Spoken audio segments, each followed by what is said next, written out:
Hello everyone, welcome back to my channel. तो भाई आपको पता है कि आरपीएफ एसआई के एग्ज़ाम चल रहे हैं और कल और परसों मतलब 12 और 13 तारीख का अभी एग्ज़ाम रह चुका है और अभी तक जो अभी शिफ्ट आई है तो उसमें कुछ भी ज़्यादा एग्ज़ाम के लेवल में फ्लक्चुएशन देखने के लिए नहीं मिली। तो वो बहुत अच्छी चीज़ है कि नॉर्मलाइजेशन जो होगा वो ज़्यादा ऐसा नहीं होगा 15-20 नंबर का मिलेगा।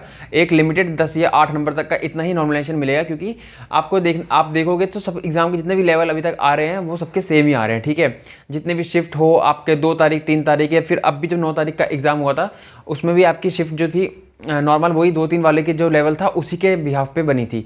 ठीक है, तो बस इतना है कि हाँ इनको 7-8 दिन का टाइम ज़्यादा मिल गया तो फिर थोड़ा बहुत उसमें नॉर्मलाइजेशन में फ़ायदा मिल जाएगा, जो कि जिनका 2 और 3 तारीख को बच्चों का पेपर था। बट इतना नहीं होगा कि 25 या 20 नंबर का आपको नॉर्मलाइजेशन मिल रहा है। ठीक है, तो मैं आपको बहुत ही मैंने रिसर्च करी है इस वीडियो पे और मैंने देखा था कि भाई इस पे बहुत बच्चे परेशान थे और इस पे बहुत पर इस पे कोई यूट्यूब पे वीडियो थी नहीं कि हाँ कि डिटेल में किसी ने बता रखा हो। बस कोई भी तुक्का आके ऐसे मार रहा है कि हाँ इतनी कट ऑफ जाएगी, ये जाएगी, वो होगा। किसी को पता है नहीं कुछ भी कि पहले कैसे कट ऑफ बनती थी, अब कैसे बनेगी, अब आगे का क्या पैटर्न है। तो ये चीज़ें पता ही नहीं थी और मैं देख रहा था कि हाँ किसी को भी कुछ भी बोल रहा है।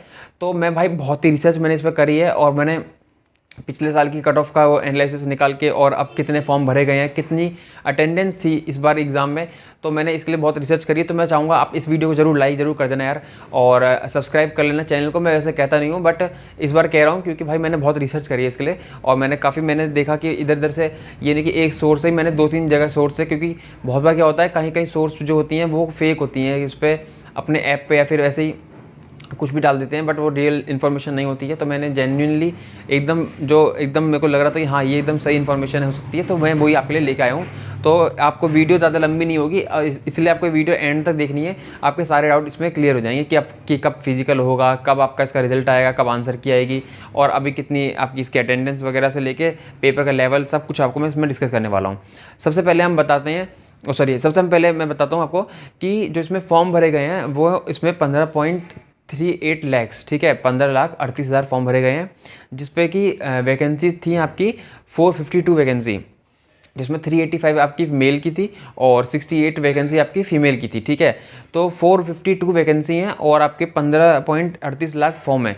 तो इसके हिसाब से मैं आपको बता देता हूँ कि कंपटीशन कितना हाई है और एक सीट पे 3402 एक सीट पे बच्चे बैठे हैं, तो सोचो कंपटीशन कितना हाई है। बट कुछ कंपटीशन मैं आपको लो करके दे देता हूँ, जो कि खुद ही कंपटीशन ऑटोमेटिकली लो होगा। वो कैसे कि अटेंडेंस कम आई है इस बार अटेंडेंस बहुत कम देखने के लिए मिली थी एग्ज़ाम में मेरे वाले सेंटर पे, और जितने मैंने बच्चों से पूछे उतने पे तो काफ़ी कम थी, बाकी कहीं और ज़्यादा हो सकती है कहीं। तो वो ऑन एवरेज निकाल के ही मैंने आपकी अटेंडेंस बताई है कि कितनी हो सकती है। तो 40% इसकी अटेंडेंस मुझे लग रहा है कि रह रही है और उसके हिसाब से जो 15 लाख जितने बच्चे उन्होंने फॉर्म भरा था उनमें से 6 से 7 लाख बच्चे ही फॉर्म आपका पेपर देने आए हैं, जो कि एक एवरेज सीपीयू का भी पेपर जब होता है आपका एसएससी का तो इतने ही फॉर्म भरे जाते हैं 14-15 लाख, और आपके जो अपेयरेंस होती है बच्चों की वो आपकी 6 या 7-8 लाख तक आपकी रुक जाती है आके।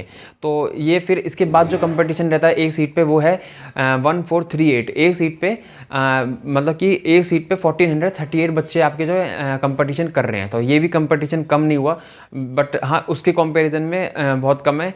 जो आपका जितने बच्चों ने फिल करा था फॉर्म उसके कंपैरिजन में ये काफ़ी कम हो गया। ठीक है, तो कंपटीशन तो है बट यही है कि भाई वैकेंसी भी तो कम है, तो वैकेंसी कम होगी तो कंपटीशन भी ज़्यादा ही जाएगा। ठीक है, तो एग्ज़ाम देखो ईजी बिल्कुल नहीं है। ईजी अगर आपके हिसाब से कि हाँ कि नॉर्मल क्वेश्चन पूछ लिया बट तुम उसको बोलो कि हाँ ये तो क्वेश्चन सबको आता था, बट मेन ये होता है कि देखो कंसेप्ट सबको आते हैं। ठीक है, सबने पढ़ा है, सबने तैयारी करी है, बट जब वहाँ पर 2 घंटे में आपको क्वेश्चन करने होते हैं ना तो उस टाइम पे दिक्कत आती है। तो सॉरी 90 मिनट है ना, मैं तो भूल ही गया कितने मिनट थे, 90 मिनट था शायद, हाँ। तो 90 मिनट में 120 क्वेश्चन जब करने होते हैं ना तो फिर वहाँ पर दिक्कत आती है। तो इसलिए जब पेपर ईजी भी आता है तो वहाँ पर जब बच्चा पैनिक करता है तो पेपर टफ हो जाता है। और पैनिक करने का सबसे बड़ा रीज़न मैं आपको बता देता हूँ इस बार क्या हुआ है कि मैथ्स थी इसमें बहुत ज़्यादा ईजी थी, मतलब कि कॉन्सेप्ट ईजी थे। ठीक है, बट जो कैलकुलेशन थी वो बहुत हार्ड थी मेरे हिसाब से। कुछ क्वेश्चन में कैलकुलेशन करना कि बहुत ही एकदम पॉइंट टू पॉइंट, मतलब कि पॉइंट के बाद ही 2 नंबर दे रखे थे और अप्रॉक्स में, जैसे एसएससी में क्या है अप्रॉक्स पूछ लेते हैं कि हाँ इसका क्या इसके अप्रॉक्स जाएगी, इसका मतलब जो ऑप्शन रहते हैं उसमें अप्रॉक्स भी दे देते हैं कि हाँ बताओ किसके अप्रॉक्स आपका आंसर आ रहा है। बट इसमें क्या है, आपको अप्रॉक्स निकाल ही नहीं सकते हो, इसमें आपको पॉइंट के बाद भी आपको कैलकुलेशन करनी पड़ेगी।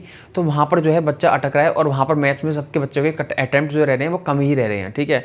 जो बच्चा कह रहा है ना कि मैथ्स ईजी थी, उसको बोलो कि भाई जब मैथ्स इजी थी, मैं खुद भी कह रहा हूँ मैथ्स बहुत इजी थी, क्योंकि एडवांस मैथ तो थी नहीं, बट वहाँ पर जो क्वेश्चन करने होते हैं ना, और जब कैलकुलेशन जब ज़्यादा आती है तो वहाँ पर 2+2 पे 4 भी नहीं होते, वहाँ पर 5 लिखा जाता, फिर वहाँ पर लगता है 2+2 5 होते हैं, क्योंकि पैनिक इतना हो जाता है ना, क्योंकि प्रेशर जो एग्ज़ाम का हॉल का प्रेशर होता है वो बाहर जाके टीचरों को क्या पता है, टीचर अपने सब्जेक्ट को बोल सकते हैं ईजी है, बट तीनों सब्जेक्ट को अगर बैठ के करें तो उनके लिए भी वो पेपर मॉडरेट हो जाएगा। मैं ये नहीं कह रहा कि पेपर हार्ड था, बट मॉडरेट आप इस पेपर को कह सकते हो, ठीक है, ईजी बिल्कुल नहीं कह सकते हो।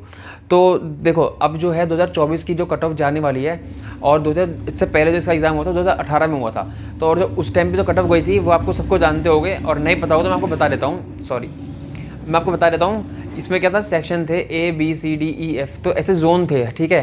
तो जोन के हिसाब से कट ऑफ जाती थी, जिसमें कि जर्नल की जो कट ऑफ थी, जो सबसे कम, जिस जोन की सबसे कम कट ऑफ गई थी वो 74 गई थी 120 में से सिर्फ, और जो आपकी जो सबसे हाईएस्ट गई थी वो गई थी 119.68 200 में से, जो कि मेरे हिसाब से भाई बहुत ज़्यादा कट ऑफ है।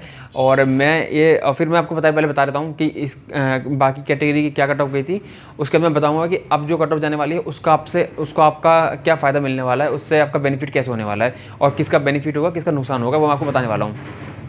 जनरल की मैंने आपको बता दी, फिर ओबीसी की मिनिमम जो गई थी वो 87 गई थी, और जो मैक्सिमम गई थी वो 115 गई थी। एससी की जो थी वो 69 गई थी मिनिमम, और मैक्सिमम 95 गई थी। और एसटी की आपकी मिनिमम 65 गई थी, और आपकी मैक्सिमम 100 कट ऑफ गई थी, ठीक है। तो ये आपकी कट ऑफ थी। ए से एफ तक इसके आपके ग्रुप वाइज आपके जोन थे, तो उसके हिसाब से हर जोन की अलग अलग कट ऑफ गई थी हर कैटेगरी की। बट अब आपको फ़ायदा कैसे है मैं आपको बता देता हूँ। इस बार जाएगी ऑल इंडिया एक ही कट ऑफ जाएगी, ना कि कोई आपका कोई जोन बना है इस बार, ना कुछ है, आपकी एक कट ऑफ जाएगी, और उसी पे सबकी उसके बिहाफ पे नंबरों पे आपकी कट ऑफ बनेगी। बस यही है कि कैटेगरी, हाँ सबकी जो जनरल कैटेगरी की उसके अलग जाएगी, ओबीसी की अलग, ईडब्ल्यूएस की अलग, इन सब की अलग जाएगी, एससी एसटी की अलग जाएगी। बट इसमें इस बार ये नहीं है कि आपके जोन बना के डाल दिए, तो मेरे को ये सबसे बेस्ट चीज़ लगी। तो इतना कट ऑफ में फ्लक्चुएशन नहीं देखने के लिए मिलेगा, तो कि कहीं तो जनरल की 74 जा रही है और कहीं जा रही है 119, मतलब 200 में से 200 नंबर ही मान लो। तो ये चीज़ मेरे को बड़ी सही लगी, और इस वजह से मेरे को लग रहा है कि कट ऑफ थोड़ी सी कम रहेगी। इतनी 120 में से 120 तो बिल्कुल नहीं जाएगी, जैसे पहले चली गई थी, वो इसलिए चली गई थी क्योंकि पोस्ट वहाँ पर कम थी, और जो प्रेफरेंस बच्चों ने ज़्यादा भर दी होगी, क्योंकि दिल्ली विल्ली या फिर अच्छा जोन होगा उसको देख के बच्चे उसके प्रेफरेंस डाल देते हैं, तो फिर उससे वो कट ऑफ ज़्यादा चली जाती है।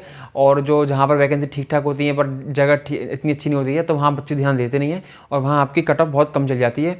तो इसलिए आपको 40 से 45 नंबर का आपको डिफरेंस देखने के लिए मिल रहा है कट ऑफ में, जनरल में ही, ठीक है।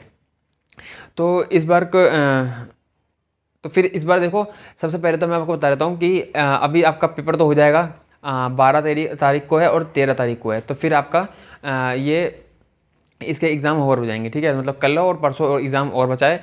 फिर उसके बाद आपकी आएगी आंसर की, ठीक है। आंसर की के बाद आपको अपने नंबर पता चल जाएंगे। फिर ये लेंगे आपके लिए जो फिजिकल के जो कैंडिडेट होंगे, सबसे मेन वहाँ पर मुद्दा आता है कि ये कितने गुना लेंगे। तो देखो, जब 2018 में पेपर हुआ था तो आपके 10 से 12 गुना लिए गए थे, ठीक है, और इतने ही लिए जाते हैं, और हर एग्ज़ाम में इतने लिए जाते हैं। बस ये है कि सीपीयू में थोड़े से ज़्यादा ले जाते हैं, बट इसमें 10 से 12 या फिर ज़्यादा मैं तो कहता हूँ 15 ले लो तो भी सही है, ठीक है। मैं तो ये चाहूँगा कि 15 गुना बच्चे लें, ताकि 8 से 10 हज़ार बच्चों को मौका मिले। तो फिजिकल के लिए जो बच्चे क्वालिफाई करेंगे, मतलब तो प्री का पेपर, मतलब इसका जो भी पेपर हुआ था, प्री का एक ही पेपर होता है, इसको जितने बच्चे क्वालिफाई करेंगे, मतलब कि जैसे आपके 8 से 10 हज़ार बच्चे क्वालिफाई करेंगे आपके फिजिकल के लिए। थोड़ी सी मैं कंफ्यूज हो गया था। तो बट ये है कि इसमें अगर 15 गुना बच्चे या फिर 20 गुना बच्चे, मैं तो ये चाहूँगा 20 गुना तक ले, तो आपके 10 हज़ार बच्चे भी आपके ये ले सकते हैं, ठीक है। तो इस हिसाब से जो कट ऑफ है, और देखो जिस हिसाब से इसके फॉर्म भरे गए हैं और जितने बच्चे लिए जा रहे हैं वो बहुत ही कम है। बट इतना भी इस पे कट ऑफ पे इतना फ़र्क नहीं पड़ेगा कि आपकी पिछले बारों की 2018 वाली जो थी उसके हिसाब से 120 तक कट ऑफ चली जाए। तो मैं आपको अब सेफ स्कोर बता देता हूँ बिल्कुल, और इसमें ऊपर नीचे भी हो सकता है। तो आप अगर डिसअपॉइंटमेंट होती है आपको इस मेरे प्रिडिक्शन से, तो आप मेरे को बोल सकते हो कमेंट में कि हाँ हमें नहीं लग रहा कि ऐसा हो सकता है। बट ये नहीं है कि आप फिर अपना ज्ञान दो कि तुम कुछ भी बोल रहे हो, ये फिर तो सारी चीज़ें एजम्पशन पे चलती हैं, और एज्यूम कर सकते हो जब तक आपका रिजल्ट नहीं आता। और जितने भी यूट्यूब पर टीचर हैं, कोई भी एज्यूम ही करेगा, ये कोई नहीं कह सकता कि हाँ इतनी ही जाएगी, मैं मैं लिखित में दे रहा हूँ, ठीक है। तो एक रेंज मैं आपको बताने वाला हूँ कि रॉ स्कोर, ठीक है, आपका रॉ स्कोर कितना होना चाहिए और किस कैटेगरी के लिए, और मैं फिर इसको बाकी जब का फिजिकल के बाद क्या कट ऑफ कम होगी या ज़्यादा होगी फिर मैं आपको वो बताऊँगा। सबसे पहले तो जर्नल में अगर आपके 95 स्कोर बन रहा है, ठीक है, आपके काट पिटा के 95 स्कोर आपने कर लिया, मैं तो 95 क्या 90 बोलूँगा, ठीक है, क्योंकि 1/3 की नेगेटिव मार्किंग है, ठीक है। इस बार तो नेगेटिव मार्किंग जब 1/3 की होती है तो नंबर भी कम भी बनते हैं। अगर आपने कभी देखा होगा ये CDS वगैरह के जो एग्ज़ाम होते हैं इनमें 1/3 की कट ऑफ, 1/3 का जो होता है रॉन्ग जो क्वेश्चन होता है सब 1/3 नेगेटिव मार्किंग होती है, और इसीलिए उनकी कट ऑफ बहुत कम जाती है। तो इसीलिए इस बार भी जो इनका जो पैटर्न है और इस वजह से इसकी कट ऑफ RPF SI की कट ऑफ कम जाने वाली है, ठीक है। तो 1/3 की नेगेटिव मार्किंग है, तो इस हिसाब से अगर आपके 95 तक भी स्कोर बन रहा है, रॉ स्कोर बोल रहा हूँ मैं, नॉर्मलाइज नहीं कह रहा, रॉ स्कोर 95 बन रहा है तो आप सेफ़ हो। और अगर आपके OBC से आपके 92 या 90 तक भी बन रहे हैं तो आप सेफ़ हो, और EWS के भी वही 88 90 तक आपके हैं तो सेफ़ हो। और अगर आप SC से हो तो आपके 78 या फिर 80 इतना आपका स्कोर बन रहा है तो आप सेफ़ हो। और आपके ST में अगर आपके 75 तक भी ठीक हो रहे हैं तो आप बिल्कुल सेफ़ हो, ठीक है। आप फिर फिजिकल की तैयारी स्टार्ट कर दो, और अगर आपको लग रहा है कि इतने आपके आंसर की तभी आई नहीं है, बट अगर आपको लग रहा है कि हाँ मेरे इतने सही हो सकते हैं तो आप फिजिकल की तैयारी स्टार्ट कर सकते हो आज से ही। और बाकी आपके जो अभी 1-2 शिफ्ट मतलब 1-2 दिन के अभी एग्ज़ाम बाकी हैं, टोटल 6 शिफ्ट में अभी एग्ज़ाम बाकी है जो कि बहुत होता है। तो उसके बिहाफ पे अगर हो सकता है कि उनका पेपर बहुत हार्ड आ जाए, हो सकता है कि उनका पेपर बहुत ईजी आ जाए। तो अगर ऐसा हो जाता है आगे के दोनों दिनों में तो फिर कट ऑफ पे बहुत ही फ़र्क पड़ने वाला है, नॉर्मलाइजेशन होगा भर भर के, ठीक है। और इसका नॉर्मलाइजेशन का फ़ायदा मिलेगा जो 2 तारीख और 3 तारीख के बच्चे हैं उनको सबसे ज़्यादा फ़ायदा मिलेगा, और उनका अभी भी मिलेगा, ठीक है। बट अगर इनका आगे वाले दोनों दिनों का अगर पेपर थोड़ा भी हल्का भी मतलब कि लो लेवल इनका लो कर देते हैं तो फिर नॉर्मलाइजेशन में बहुत ज़्यादा फ़र्क मिलेगा, जो कि ऐसा होना नहीं चाहिए। मैं ये चाहूँगा कि आगे के दोनों दिनों में पेपर का जो लेवल हो एकदम बैलेंस होकर चले, ठीक है। तो फाइनली इस वीडियो में मेरा इतना ही था। मैंने काफ़ी ज़्यादा रिसर्च करी थी इस वीडियो के लिए, और इसलिए मैं चाहूँगा कि आप इस वीडियो को लाइक ज़रूर करना और शेयर करना जिन बच्चों ने भी RPF SI का एग्ज़ाम दिया है फिर आगे देने वाले हैं, ठीक है। तो इस वीडियो में इतना ही था। आप मेरा टेलीग्राम ज्वाइन कर सकते हो, डिस्क्रिप्शन में लिंक है। तो thank you so much for watching my video, bye.